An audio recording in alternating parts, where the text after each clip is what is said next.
नमस्कार मित्रों। आजकल हर जगह न्यूज में बस ईरान इजराइल अटैक की चर्चा सामने आ रही है, जिसमें बताया जा रहा है कि ईरान कुछ दिनों में ही परमाणु हथियार बनाने वाला था। इससे इजराइल को खतरा था और मिडिल ईस्ट में पावर बैलेंस शिफ्ट होने वाला था। तो आइए इस मुद्दे को शुरुआत से शुरू करते हैं। तो मित्रों, इस वीडियो में अपन 11 मुद्दों पर चर्चा करेंगे। पहला है beginning of the atomic age, फिर अपन बात करेंगे द मैनहट्टन प्रोजेक्ट की, फिर बात करेंगे अपन सोवियत यूनियन को जो प्रोजेक्ट्स लीक हुए थे, उसके बाद सुपर पावर की जो रेस लगी थी सब देशों के बीच, फिर पीटीबीटी, एनपीटी, सीटीबीटी, ये तीनों ट्रीटीज को समझेंगे। इंडिया का प्रोजेक्ट स्माइलिंग बुद्धा, 2008 के इंडिया यूएस न्यूक्लियर डील और अभी करंट के न्यूक्लियर चैलेंजेस को समझेंगे। इसके बाद Iran Israel friendship and turning points को समझेंगे। सेकंड लास्ट हम समझेंगे ईरान के न्यूक्लियर प्रोग्राम के बारे में, इजराइल की बिगिन डॉक्ट्रिन के बारे में, और इजराइल और ईरान के बीच जो प्रॉक्सी वॉर चल रहा था वो अब डायरेक्ट कॉन्फ्लिक्ट में कैसे बदल गया, इसके बारे में भी समझेंगे। तो दोस्तों, 1938 में जर्मन के दो साइंटिस्ट थे, केमिस्ट थे वो, हान और स्ट्रेसमैन। उन दोनों ने मिलकर न्यूक्लियर फिजन को डिस्कवर किया था। उसके बाद थोड़े दिनों बाद ही मीटनर और फ्रिश नाम के दो वैज्ञानिक थे। इन्होंने एक्सप्लेन किया कि कैसे यूरेनियम को स्प्लिट करके, एटम्स के अंदर स्प्लिट करके एनॉर्मस एनर्जी को रिलीज किया जा सकता है। तो ये बात जब आइंस्टीन और सिजलार्ड को पता चली तो उन्होंने उस टाइम के यूएस प्रेसिडेंट रूजवेल्ट को बोला कि भाई जर्मनी 1939 में बम बना सकता है, तो अपने को भी रिसर्च शुरू करनी चाहिए। इसके बाद द मैसिव मैनहट्टन प्रोजेक्ट शुरू हुआ 1942 में। इस प्रोजेक्ट के लिए हजारों साइंटिस्ट को, फैसिलिटीज को, वर्कर्स को मोबिलाइज किया गया ओक रिज, हैनफोर्ड, लॉस एलमोस जैसी जगहों पर। और इसका रीजन सिर्फ एक ही था कि यूरेनियम को एनरिच करना है, प्लूटोनियम को प्रोड्यूस करना है। तो द मैनहट्टन की प्रोजेक्ट रिसर्च चल ही रही थी कि दिसंबर 1942 में एनरिको फर्मी नाम का एक वैज्ञानिक था, उसकी टीम ने वर्ल्ड का first controlled chain reaction Chicago pile 1 को अचीव कर लिया। उसी के बेस पर फिर ट्रिनिटी टेस्ट किया गया, जो कि दुनिया का फर्स्ट डेटोनेशन था न्यूक्लियर वेपन का। जैसे ही ट्रिनिटी टेस्ट पास हुआ तो अगस्त में यूएसए ने हिरोशिमा पर तो लिटिल बॉय और नागासाकी पर फैट मैन नाम से 2 परमाणु बम गिरा दिए थे। इससे सेकेंड वर्ल्ड वॉर तो खत्म हो गया, लेकिन अमेरिका के साइंटिस्ट ने ये चेतावनी दी कि न्यूक्लियर सीक्रेट्स है जो वो फैल सकते हैं। और ऐसा ही हुआ। क्लोस हुस नाम का वैज्ञानिक था, उन्होंने ये सारे critical design information Soviet union को दे दिए और इससे सोवियत यूनियन का कम से कम 1 साल बच गया। इससे घबरा के यूनाइटेड नेशंस की जनरल असेंबली ने 1946 में कंप्लीट एलिमिनेशन का प्रस्ताव रखा कि भाई यूएसए के पास जितने भी एटॉमिक वेपन्स है उस सबको एकदम समाप्त करो, सोवियत यूनियन भी अपना प्रोग्राम को बंद कर दे। लेकिन अगस्त 1949 में सोवियत यूनियन ने अपना फर्स्ट एटॉमिक बम एक्सप्लोड कर दिया और उसका नाम रखा द फर्स्ट लाइटनिंग। और इस तरह से सोवियत यूनियन यानी कि आज का रसिया वर्ल्ड का सेकंड न्यूक्लियर पावर कंट्री बन गया। अब ये सब देख के ना बाकी सब कंट्रीज के बीच भी सुपर पावर बनने की होड़ लग गई। 1952 में यूनाइटेड किंगडम ब्रिटेन, उसने अपना फर्स्ट न्यूक्लियर टेस्ट कर लिया और इस तरह से वो भी थर्ड न्यूक्लियर आर्म स्टेट बन गया। अभी तक ये 3 परमाणु परीक्षण किए जा चुके थे, लेकिन जैसे यूके ने परमाणु परीक्षण किया उसके 1 महीने बाद ही अमेरिका ने आईवी माइक नाम से वर्ल्ड का फर्स्ट हाइड्रोजन बम बना लिया और उसका परीक्षण कर लिया। ऐसे ही फिर 1960 में फ्रांस भी इसी क्लब में एंटर हो गया और चौथा न्यूक्लियर पावर कंट्री बन गया। 1961 में रशिया ने तसार बोम्बा नाम से एक परमाणु बम बनाया और उसका एक्सप्लोजन किया तो वो दुनिया का सबसे लार्जेस्ट एक्सप्लोजन है अभी तक का। वो इतना बड़ा था कि उसके लिए अलग से विमानों को बनाना पड़ा, मॉडिफिकेशन करना पड़ा विमानों में। और ये सोवियत यूनियन अपने पावर दिखाने के लिए कर रहा था, क्योंकि उस टाइम पे कोल्ड वॉर चल रहा था और उसको अपने पावर का डेमोन्स्ट्रेशन करना था।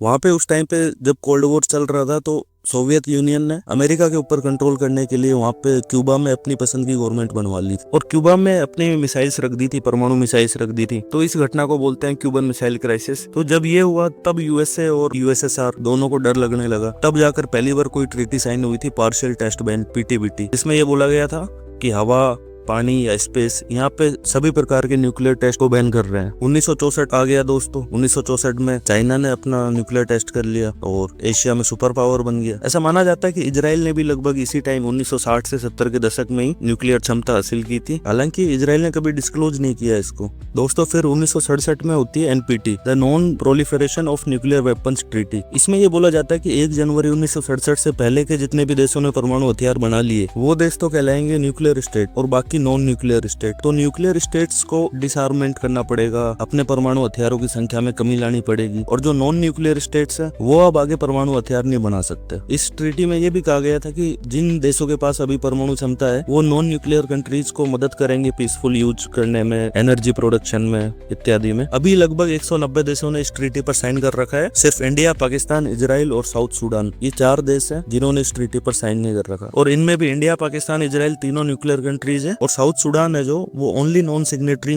नेशन है विदाउट एनी न्यूक्स। इस ट्रीटी में international atomic energy agency IAEA को एक क्रूशियल रोल मिल गया था। इसमें ये कहा गया था कि एटॉमिक एनर्जी एजेंसी जो है वो सेफगार्ड्स इंस्पेक्शन करेगी नॉन न्यूक्लियर नेशंस के बीच जाकर, यानी नॉन न्यूक्लियर कंट्रीज में जितने भी न्यूक्लियर पदार्थ आ रहे हैं उसका वो सिर्फ एनर्जी के लिए यूज कर रहे हैं या फिर कुछ और तो नहीं कर रहे, उसके लिए इंस्पेक्शन का काम एटॉमिक एनर्जी एजेंसी को दिया गया।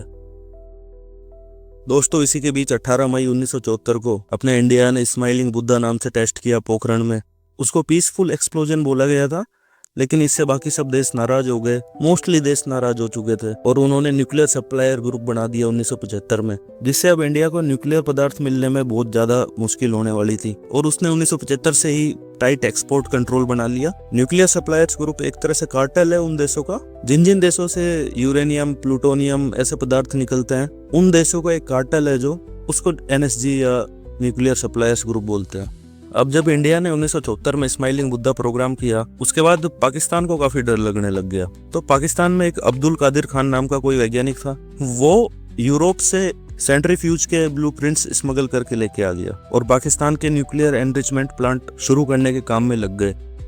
दोस्तों, इसी के बीच में USSR का विभाजन हो जाता है 1991 में। तो USSR के जो परमाणु हथियार थे वो अलग अलग जगह पर रखे हुए थे, जैसे यूक्रेन, बेलारूस, कजाकिस्तान। लेकिन 1992 से 1996 के बीच इन तीनों नेशंस ने वॉलंटरी अपनी स्वेच्छा से इनको रिटर्न कर दिया, और इन्होंने भी NPT को as non nuclear states join कर लिया। दोस्तों, इसीलिए तो अभी यूक्रेन और रशिया की जो लड़ाई चल रही है उसमें यूक्रेन बोलता रहता है कि हमने परमाणु हथियार वापस लौटा दिए, वरना रशिया हम पे अटैक ही नहीं कर पाता वगैरह। खैर, अब आगे चलते हैं। 1996 में comprehensive nuclear test ban treaty को लेके आया गया। थियोरेटिकली देखा जाए तो ये सबसे अच्छी ट्रीटी थी। इसमें यह बोला गया था कि भाई तुम कोई भी न्यूक्लियर टेस्ट नहीं कर सकते, लेकिन ये लागू तभी होगी जब Annex 2 स्टेट्स इसको लागू कर लेंगे। Annex 2 स्टेट्स में 44 स्पेसिफिक कंट्रीज है, जिनमें कुछ न्यूक्लियर वेपन स्टेट्स हैं, कुछ ऐसे हैं जो बनाने वाले हैं, या कुछ ऐसे हैं जो बनाने की सोच रहे हैं। India, North Korea, Pakistan, South Sudan, इन चारों देशों ने तो इस पे साइन ही नहीं किए। और north Korea, Egypt, China, Iran और इजराइल, इन्होंने साइन तो कर दिया है लेकिन इसको रेटिफाई नहीं किया है। यानी रशिया अभी भी साइन तो कर रखा है लेकिन रेटिफिकेशन वापस ले लिया। मित्रों, किसी भी ट्रीटी को साइन करने और रेटिफाई करने में एक मूलभूत अंतर होता है। साइन करने में लीगल बाउंडेशन नहीं होती कि यदि आपने साइन कर ली तो हाँ भाई ठीक है, साइन कर लिया, ये इच्छुक है इस ट्रीटी को अपनाने में। और साइन करने के 1-2 साल, 5 साल तक आप विचार कर सकते हैं। उसके बाद आप यदि उसको रेटिफाई कर लेते हैं तो आप एक लीगल बाउंड्रीज के अंदर बन जाते हैं। दोस्तों, कोल्ड वॉर खत्म हो चुका था, और इसी बीच 1998 में इंडिया ने पोखरण में एक सीरीज से न्यूक्लियर टेस्ट किए लगातार, और पाकिस्तान ने भी इसका रेस्पॉन्स दिया, और कुछ ही दिनों बाद पाकिस्तान ने भी न्यूक्लियर टेस्ट कर लिया। तो कुल मिलाकर अब इंडिया के बाद पाकिस्तान भी न्यूक्लियर कंट्री बन चुका था। इंडिया ने तो NPT ट्रीटी पे साइन इसलिए नहीं किया था क्योंकि उसको लगता था कि एक डिस्क्रिमिनेटरी पैक्ट है, लेकिन पाकिस्तान ने इसलिए नहीं किया क्योंकि उसको स्ट्रेटेजिक बैलेंस बनाना था। वो जस्टिफाई कर रहा था कि भाई हमें स्ट्रेटेजिक बैलेंस बनाना है इस रीजन में, तो हम इस ट्रीटी पे साइन नहीं कर सकते।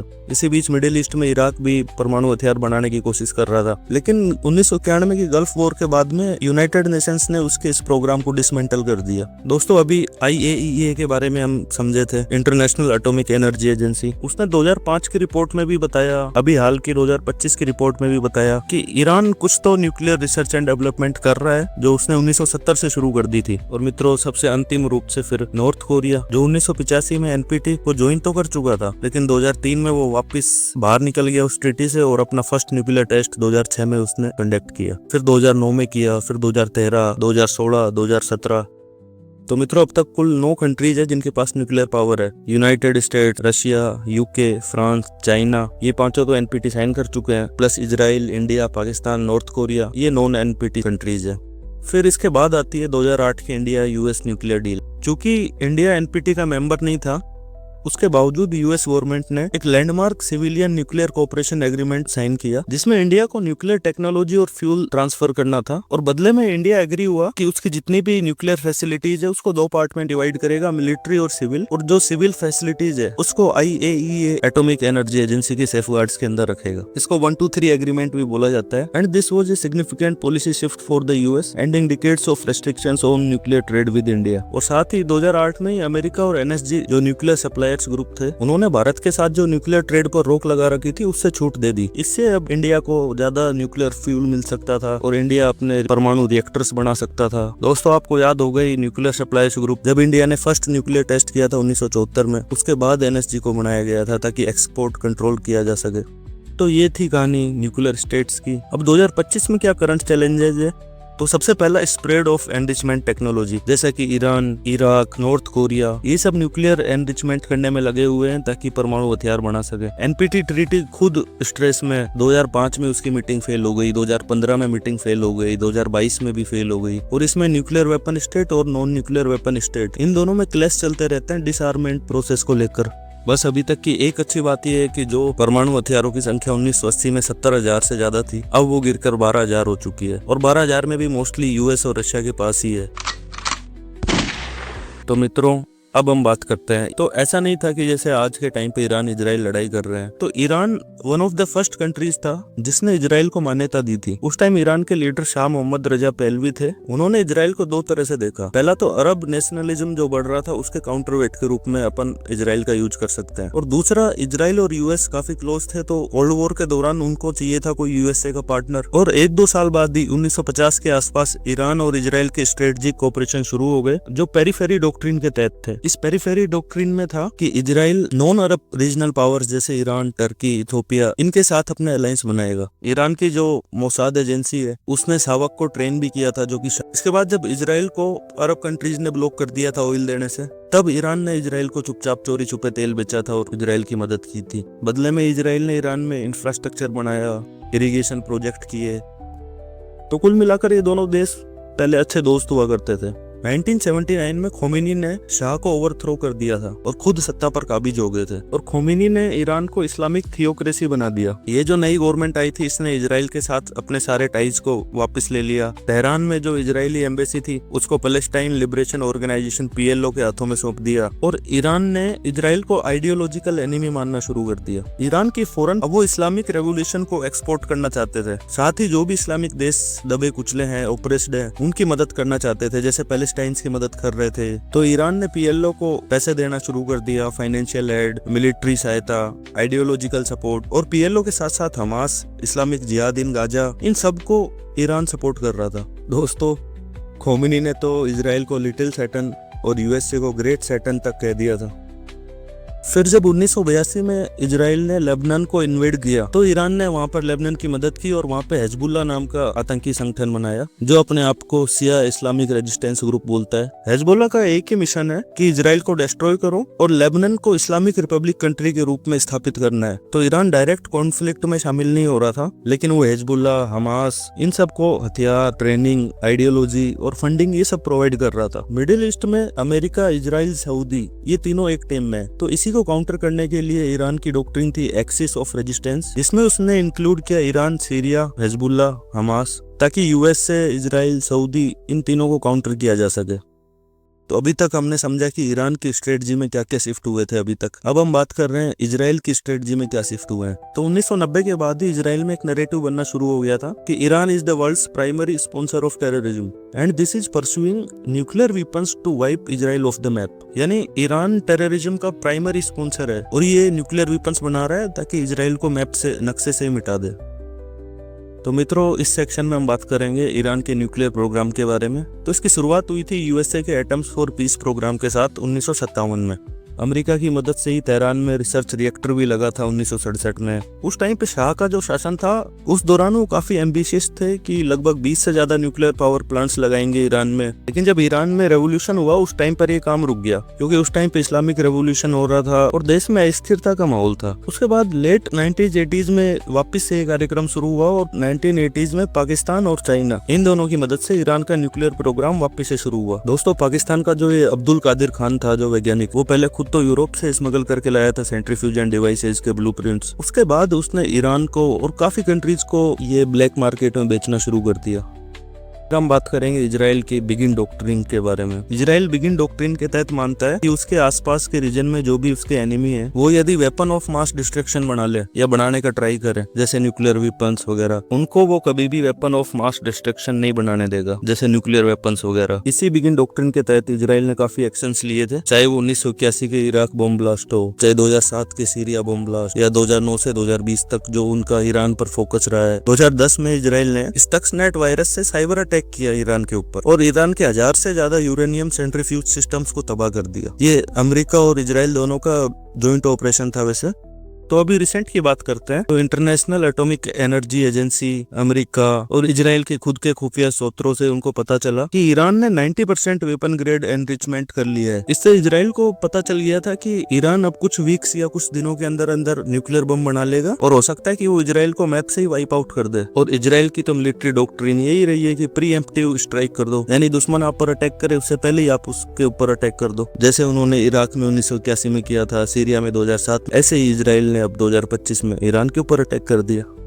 मित्रों, ये तो आपने न्यूज में देख ही लिया होगा, तो इस पर ज्यादा टाइम स्पेंड नहीं करेंगे। 13 जून को सुबह सुबह इजराइल ने अपनी प्रीएम्प्टिव स्ट्राइक्स की, जिसका नाम उन्होंने ऑपरेशन राइजिंग लायन रखा। इसमें 200 से ज्यादा एयरक्राफ्ट से उन्होंने स्ट्राइक की थी। इसमें एक इंटरेस्टिंग फैक्ट ये है कि मोसाद जो इजराइल की खुफिया एजेंसी है, उसने ईरान के मिसाइल लॉन्चर्स और एयर डिफेंस सिस्टम को डिस्टर्ब कर दिया था। उससे उनका एयर स्पेस खुल गया और 200 के 200 विमान ईरान के अंदर घुस गए थे। फिर उसके बाद उसी रात को ईरान ने वापस उसका बदला लिया, रिटेलिएशन किया। उसका नाम रखा ऑपरेशन ट्रू प्रॉमिस 3। इसमें 200 से ज्यादा बैलिस्टिक मिसाइल्स फायर की उन्होंने इजराइल के ऊपर। हालांकि इजराइल का जो आयरन डोम सिस्टम है उसने मोस्टली मिसाइल्स को इंटरसेप्ट कर लिया, लेकिन फिर भी कुछ मिसाइल्स पेनिट्रेट कर गई। और फिर इसके बाद मित्रों इजराइल ने वापस काउंटर स्ट्राइक किया 14 तारीख को। फिर ईरान ने वापस से जवाब दिया उनको। तो अभी इनका ये सब चल रहा है, अभी देखो आगे क्या होता है। तो ये न्यूज तो आप देख ही चुके होंगे न्यूज मीडिया चैनल्स में 2 दिनों में। अब अपन समझते हैं कि ब्रॉडर इम्पैक्ट क्या है इस सिचुएशन का और इंटरनेशनल रिस्पॉन्स क्या आ रहा है। तो दोस्तों, ऑयल मार्केट तो देखो पूरा गिर चुका है, गल्फ स्टॉक्स गिर चुके हैं। यूएसए ने मेनली इजराइल का सपोर्ट ही किया है और उनका मानना है कि इजराइल ने अपने डिफेंस के लिए किया है। जर्मनी और G7 के लीडर्स ने भी बोला है कि इजराइल के सेल्फ डिफेंस के लिए था ये, ताकि वो ईरान के न्यूक्लियर एस्केलेशन को प्रिवेंट कर सके। हालांकि ईरान के फॉरेन मिनिस्टर ने कहा है कि ईरान एक्सपेंशन करना नहीं चाहता, पर वो एज ए कंट्री खुद को डिफेंड करेंगे। तो मित्रों, ये थी परमाणु हथियारों की कहानी। अब आप इस मुद्दे पर कोई भी न्यूज देखेंगे तो आपको वो काफी अच्छे से समझ आएगी और आप उसके पीछे के बैकग्राउंड को ऑलरेडी जान रहे होंगे। तो थैंक यू दोस्तों, मिलते हैं अगली नेक्स्ट वीडियो में। जय हिंद।